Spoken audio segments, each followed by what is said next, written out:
Hi folks, Canadian Prepper here. I really did not want to make this video today, but it's becoming blisteringly apparent that the situation's spiraling out of control, and the real scary thing is that nobody where I live is even mildly concerned about it. And that's a problem, because I can only see this getting worse. We're talking about $33 billion worth of weapons. Well, 20 billion of that is earmarked for weapons, but I'm sure a lot more is going to go to that as well, and that could just be the first leg for all we know. We're talking about billions of dollars worth of armaments going to a place that Russia will not let go. So how do you think this is going to end? Now, it's not going to end well for any of us. This is why Germany is now recommending to its citizens that they have 10 days worth of food stored on hand. We have Poland, who recently released war survival manuals to its population. We have Taiwan, who did the same thing. Now Germany is, and among other countries I should add, many other countries are doing something similar, have food for 10 days, and they provide a list. Germany has been shocked by the recommendations of the country's interior minister, who advised citizens to store enough food and fluids to survive for 10 days without having to go shopping. Now, one thing you need to be mindful of is that they're never going to, they don't want to trigger the panic, right? But they have to get people to prepare. Otherwise, it's going to be a huge drag on the government if nobody's prepared. So they want people to be prepared, but they don't want to spook people. So you have to do it in a very discreet sort of way, where you're not shouting from the rooftops that, you know, the war is coming, but you have to disguise it as something else. So here's what they're telling people.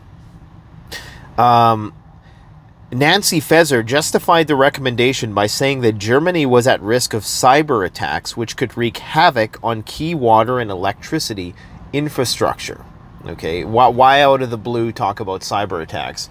I mean, obviously, I guess the assumption is that Russia is going to be behind these cyber attacks, but they don't state that in here. So they're just trying to get people in a general state of emergency preparedness, so that when the shit does hit the fan, guys, they're not you know, tying up all these government resources that are going to be needed for other things like the war effort.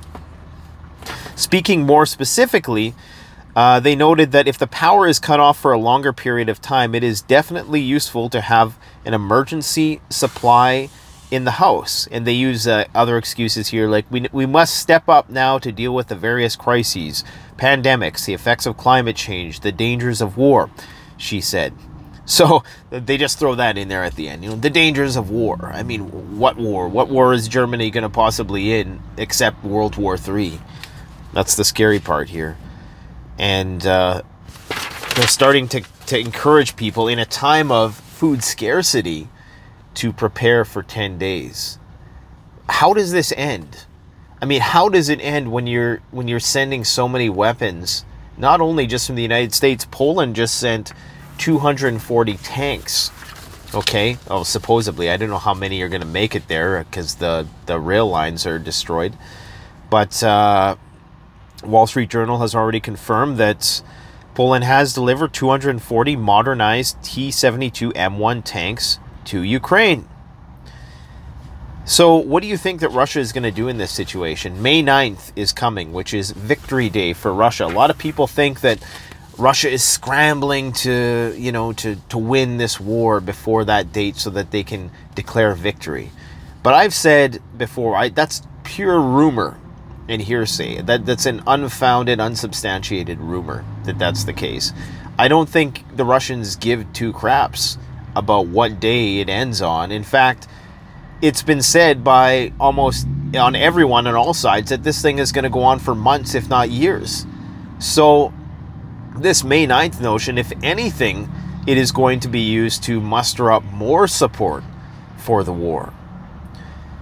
And that's the only way I can see this going, because here's the thing, guys, is that so long as any of Ukraine is intact from the Russians' point of view, this is from their point of view, then there's a potential for them to rearm and pose a threat to the regions that Russia is going to take over. And of course, Ukraine has not agreed to relinquishing control of any of those regions that the Russians are currently occupying.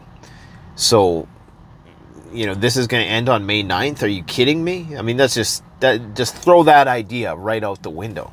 Not even remotely close. The complete opposite times 10 is going to happen. We got Canada. What a coincidence. It's Emergency Preparedness Week in Canada. Get involved. And they, you know, this is Mickey Mouse prepping, is what this is. Be a positive influence within your networks. This is from the Canadian government telling people to prepare.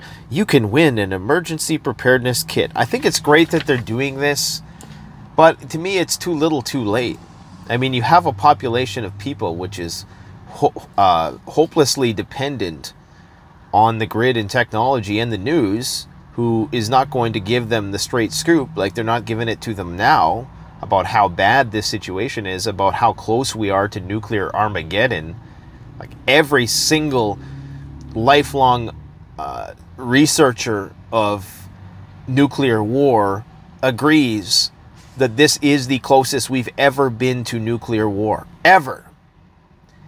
And it's just crickets out there. Like nobody pays attention to it at all. All people are concerned about are their 401ks, which are sinking like a stone. Well, why do you think that is? Because the shit's going to hit the fan. It cannot not hit the fan. In fact, I'm almost convinced that this is going to end in one of two ways. The one way it's going to end, which is probably going to be the least impactful for the state of the world, and people are not going to like this. I'm not saying this is how I want it to end, but one way it could end is if Russia is able to take over the entirety of Ukraine. That's one way it ends. Or Ukraine becomes balkanized and the Russians are satisfied with the occupied parts that they've taken. Poland takes a little chunk here. You know, maybe Romania takes a little chunk in the corner.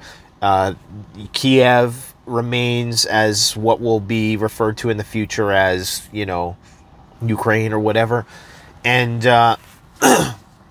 and everybody just kind of goes home. That's the one solution. But because they're sending $33 billion, and because the U.S. has committed to not letting this go at all, and because if they're pouring $33 billion in, you know they're going to have something to show for it. So they're going to keep pumping more and more and more money. And I think the $33 billion is just a start, personally.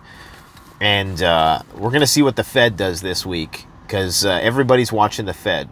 What the Fed does is going to determine whether or not the markets tank. I was talking to a guy yesterday at the gym who seen me. It's the first time somebody actually came up to me from the gym and said, "Hey, you have a YouTube channel?" Yeah, I don't know. Maybe I give off a unapproachable presence when I'm sweating it up in the gym, but feel free to approach me and talk about this stuff. Anyways, his prediction was that interest rates are going to go up, and then the Fed's going to drop those interest rates, and that by November they're going to get the market back to a state of, you know, positivity for the election. Interesting prediction.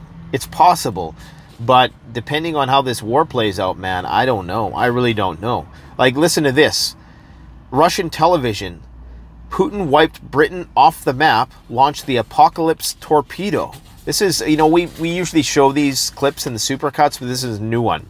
A new barrage of nuclear threats against Britain is unleashed by the Russian state media, which urged Putin to erase Britain from the map using the most powerful nuclear weapons the country has. Russian state television makes special reference to the super torpedo, the Poseidon, which is a Russian strategic and top-secret weapon equipped with a nuclear warhead that can have an unrealistic power of 100 megatons. This is a translated article. 100 megatons! The biggest bomb ever detonated was a Tsar Bomba, which was 50 megatons. And that thing, you know, I don't know how many thousands of times more powerful than it was Hiroshima, but this would be catastrophic, okay? This is going to irradiate the entire coast of Britain for decades. The torpedo has a capacity of up to 100 megatons per head, per head, several thousand times more than the power of the bomb dropped on Hiroshima, which would lift a giant wave at tsunami up to 1,600 feet high, 1,640 to be exact. Not sure how they calculated that. Enough to cover at least half the distance to the highest point in England. Now, a lot of this, I don't know what this is all about. I don't know if it's just to, you know, boost Russian morale, if it's just to scare, you know, the Brits, scare NATO, what the purpose is. Either way, it's not good when they're talking about literally wiping the UK off the map. Literally. With a tsunami bomb of 100 megaton thermonuclear warhead. We also have another situation developing in the Middle East. Lavrov made some remarks. He is the Putin's, you know, right-hand man, right? And he made some remarks about Zelensky, and I'm not going to really get into it because if I use these buzzwords in this video, then it goes all wrong with the algorithm. Well, all I'll say is that it was in reference to the NIZIs and what is going on in Ukraine, and a prominent historical figure, if you will, a very well-known historical figure who happened to try to conquer the world and had many final solutions for things, okay? And he claimed that that individual had certain roots of the people that he was trying to exterminate. So I'm just going to leave it at that. You can go and research it. It's probably all over the internet by now. But anyways, Israel's not having that. And as you know, Israel historically has a fairly good relationship with Russia because they were the ones who liberated the concentration camps after World War II. And obviously they brought a lot of, you know, death, suffering, and RAPE to Germany as well. So they weren't these, you know, fun-loving liberators either. They brought a lot of death and destruction to Germany, which of course was in response to the 17 million of them who died at the hands of fighting the Germans. So anyways, it's not looking good because, you know, Russia or Israel and Russia are kind of at odds over the Syrian thing already and the Iranian thing. So that situation could flare up. You have Turkey and Greece, which are fighting over stuff. You have, of course, what's going on in Asia right now. It's hard to say what's going to happen there because everybody needs chips. And even the Chinese still need the chips that Taiwan makes. And, you know, I'm starting to think that that could be a little more down the road than we think. But I also think that some people are saying that it would be an impossibility for China to take Taiwan, that it would be the biggest invasion of all history and all this stuff. People are looking at it through the lens of, like, I heard the comparison with D-Day. D-Day had 150,000 guys storm the beaches. They're saying that China would have to storm the beaches with 500,000 guys. But in their equation, they don't at all consider the fact that a lot of it, the work is going to be done by missiles. I mean, we have these things called precision-guided, you know, missiles. Short-range, intermediate-range, hypersonic missiles that can, you know, take out most of the fortifications that they might have. So some people say that it would be an impossibility for China to take Taiwan. Other people say they could do it, but they would end up destroying a lot of the chip manufacturing, you know, the prize, which is what Taiwan is. That's the prize, is that they have the best chip manufacturing in the world. They are years, if not decades, ahead of everybody else. Even the USA will take decades to catch up, and once they do catch up, Taiwan will already be on to the next, you know, down to 2 nanometers or 1 nanometer chip manufacturing. So it's tough to say what's going to come out of that, but all of the playing pieces around the map are just getting put into place for the big war, guys. It's coming. It's coming, and it's terrifying. I hate continuing to make videos like this. Like I got a break last week. We were able to shoot that invisibility shield video. We're going to be releasing a video this week with a fellow YouTuber friend of mine who she's going to be talking about canning food. We're going to be releasing a video about bulletproof vests, and, you know, but it's hard to get away from this stuff when it's right there in your face. Also, there's the Russian intelligence service, the Foreign Intelligence Service of Russia, has leaked some information about what's going on with Poland and their intentions in Ukraine. Now, take this with a grain of salt. It is what it is. Large-scale military exercises in Poland began with the participation of thousands of soldiers and forces from NATO countries. Coincidental timing. Apparently, this is an annual exercise. Nonetheless, I'm not buying the stuff about exercises at this point at all. Not even buying it. Belarus is also moving its forces to the border with Poland as it prepares, together with Moscow, for the entry of a Polish peacekeeping corps into Ukraine. You can pretty much bet your bottom dollar Belarus is going to get involved at some point. At some point, they're going to get involved. A report by the Foreign Intelligence Service on Russia has leaked, talking about the deployment of Polish forces in Ukraine, how Moscow will act, and what impact it will have. Russian analysts are saying that Polish forces will enter the Ukraine by the end of May. At the same time, there will be a dramatic escalation of the situation around Transnistria. And who knows what's going to be happening in Ukraine itself on the Eastern Front, where they are getting hammered right now. And by they, I mean Ukraine are getting hammered by Russian artillery. And I don't even know how they're operational at this point. But hey, Kiev still has power. Go figure. They must have some really fortified power and utilities to withstand Russian bombardment. That's sarcasm. Obviously, we all know that there's a reason why they're not targeting Kiev yet. Once they start targeting Kiev, that's when you need to worry, because that's when you know the Russians are getting desperate. They're leaving that open. They're leaving it open. If you don't think that they can't hit that city from 100 miles out where they have missiles in Belarus, then I mean, prepared to get swindled. Speaking of swindled, guys, this is day one stuff, but I have to say this all the time. There are these bots that mimic the avatar that we use as YouTubers, and they have that phone number written, the WhatsApp crap, and they want to get you, to give your phone number and give your information. Guys, stop falling for that garbage. I mean, they've run out of... They have so many variants of my name that I've blocked. Like, now they're just into... They don't even care what name they put anymore. They just use the avatar. They used to put, like, Canadian _... prepper or Canadian period prepper. They have every single type of variation to try to trick people. Now, they, after blocking hundreds of them, they're just, straight outright saying the number. Don't fall for this crap. I get 10 messages a day from people saying somebody's impersonating you. No, it's not somebody. It's a bot trying to get your money. So, don't fall for that. If you're falling for that, you need to step your street smart game up, because you're going to get hustled after the shizzy hits the fizzy. I'm going to end with this message that I received here. Hi, Nate. I've been following you for a couple years now. Congrats on your quality work. Thank you very much. What I see and hear from other farmers. This is what he sees and hears from other farmers. Colored diesel, legal for farm work in Kingston area, is $2.15 a liter, and it was only 94 cents this time last year. Hay wrap is $150 a roll. It was only $110 last year.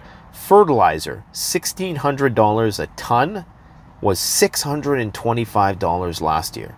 And it's hard to get this year, he puts parenthetically, if that's a word. Pesticide, herbicide, fungicide are all the way up and in short supply. Seed is up by 50%. Result, fewer fields being planted.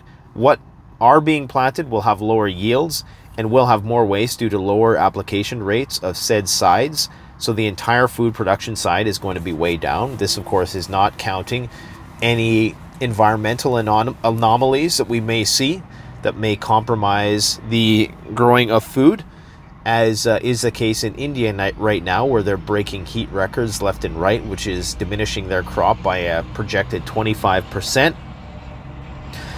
Abattoirs here in Ontario are booked up 1 to 2 years. I don't know what an abattoir is. I await the 1,000 people in the comment section telling me what it is.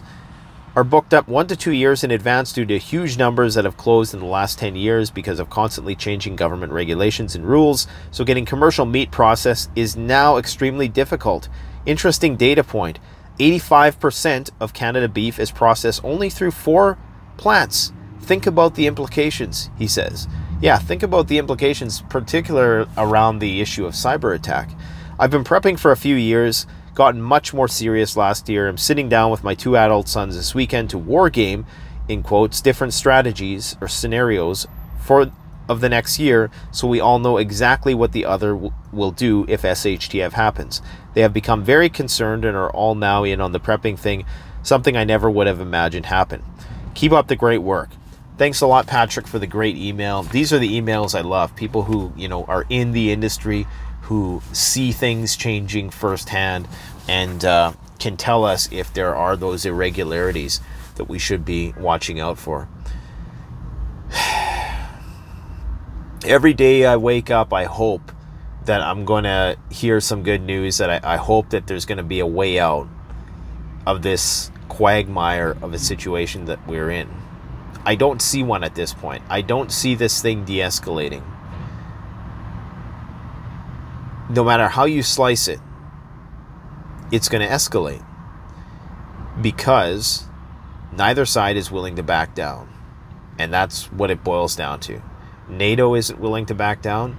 Russia certainly is not going to back down.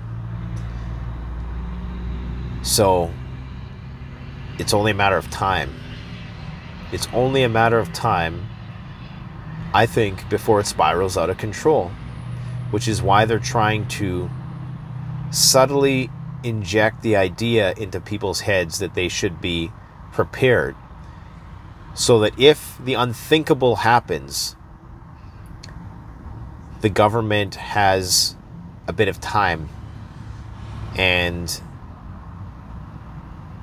it's all for the continuity of the government. That's all it is. It has nothing to do with individual well-being. And like I said in previous videos, I understand it. I understand why governments need to operate like this. But there are countries like Switzerland, Finland, even Russia, who have vast underground networks for their populations. Here in Canada, the only good saving grace is that I didn't realize you guys didn't have basements down there in the States, or at least in a lot of places they don't have basements. Here in Canada, everybody has a basement. So in the very least, you know, if a bomb were to get close to us, we would have a place of refuge with some minor fortifications from the radiation. But yeah, I mean, the problem is that all the missile silos that would be prime targets are right up by the border between Canada and the US in North Dakota. So I guess we're screwed. But we're not screwed, and that's the problem. See, people just think, oh, it's going to be the end of the world and I'm just going to roll over and die. No, no, no, no, no. I could almost make a video just about that. This idea that, well, you know, what if you were told that, okay, 1 billion people get wiped out on Judgment Day, if you will.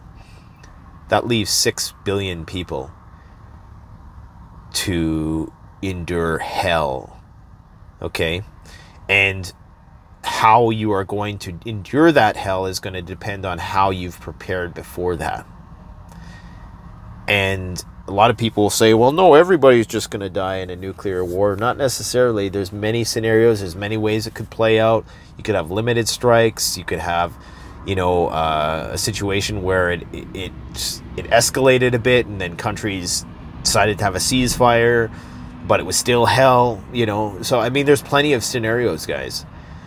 I'm not saying that it's going to happen. I hope it never happens, but it's like insurance, man. You have to prepare for these things at this point in time. I mean, the writing is on the wall. All indicators point towards this thing getting really bad. And the only saving grace right now is if I was like one of these tinfoil hatters and I thought that there was some elitist cabal running the show who's going to, you know, turn the off switch on before, or flick the switch off, you know, before things get really close. You know, I'm gonna swerve out of the way in that game of chicken. But I don't believe that anymore. I actually believe that there are nation states who are governed by and large by governments, and yes, there's elites, multinational, transnational, who benefit and play both sides of the fence, but I don't think they're the ones who are really running the show. And that's the scary part. Because if they were, we'd have nothing to worry about, because we know they wouldn't want to wipe everything out. But if we are in a polarized world, and there is also, even if you are of that line of thinking, let's say you believe that there's some shadowy esoteric cabal of, you know, some good old boy club that rules the world. Maybe there's a couple good old boy clubs and they're fighting with each other. You know, I mean, that's an idea that people have floated before too. You know, there's not just one elitist inner circle, there's several. Again, I'm not sure why I took this video there. I'm just saying that that's the only way I could see out of this at this point. Because the UN going and saying, talking to Putin at the end of that long table, what was that? I mean, that was hopeless. Anyways, I'm not gonna, I was gonna start riffing about some other stuff there, but I'm gonna not, because I might get myself in trouble. You guys take care, stay safe, stay prepped. Thanks for watching. Canadian Prepper out.